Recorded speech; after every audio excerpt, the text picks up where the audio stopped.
in terms of trends. Are they trends, or are they just, I suppose, things that we see as being hugely influential? Well-being, obviously climate justice. Young people are increasingly more active than my generation and other generations in terms of justice and fairness, etc. And I think that's wonderful. It bodes very well for the future. But until they have a vehicle through which they can express that, sometimes that then can lead to frustration.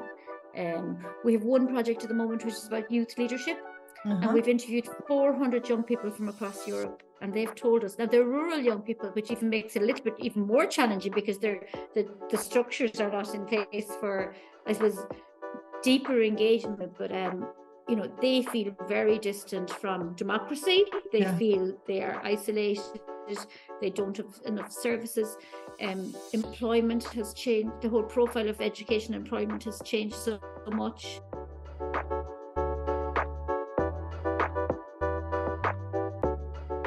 I think there always will be a role for youth work, and even as a first step to becoming involved in a broader target group as such. The purpose of youth work will be in that preparation piece, the confidence building piece. So it's all very much about 21st century skills, whether that be our emotional intelligence.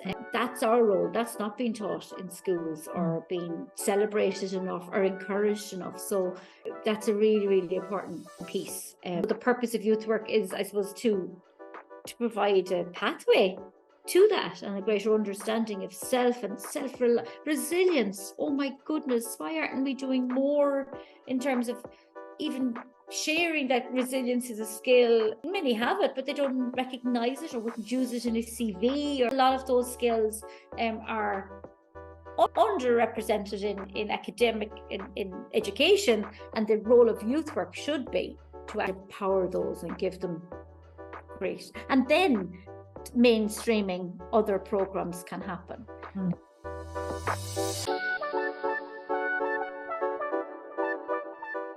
No.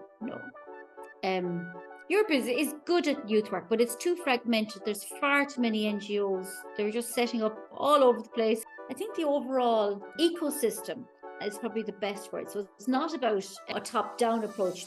Every player needs to be there, but there's no clear mapping of what an ecosystem looks like for youth work at a national level, or none that I know of at an EU level.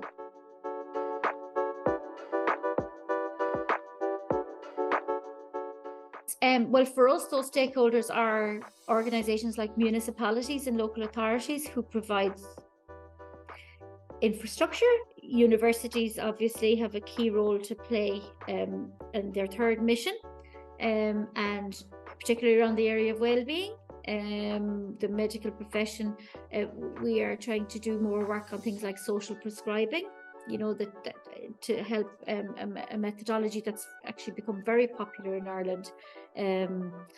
So related into other fields, yes.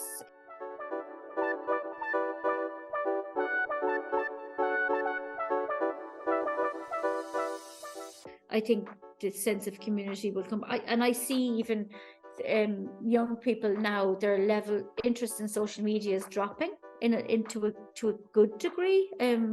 Maybe a little bit older than, there's peaks and troughs in their digital landscape or their digital experiences. But I would hope that, and I think particularly post-COVID has brought back that sense of feeling that that being in the room and being connected is important.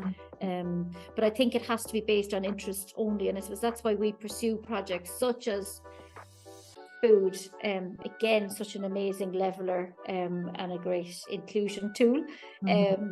But and whether it be sport, culture, and niche culture. So I'm talking like that, the street culture piece, or it's just, I suppose, that it will be interest-based rather than just general youth club, youth work as it would have been in the past. I think we have to become specialists and allow young people to express themselves through their interests.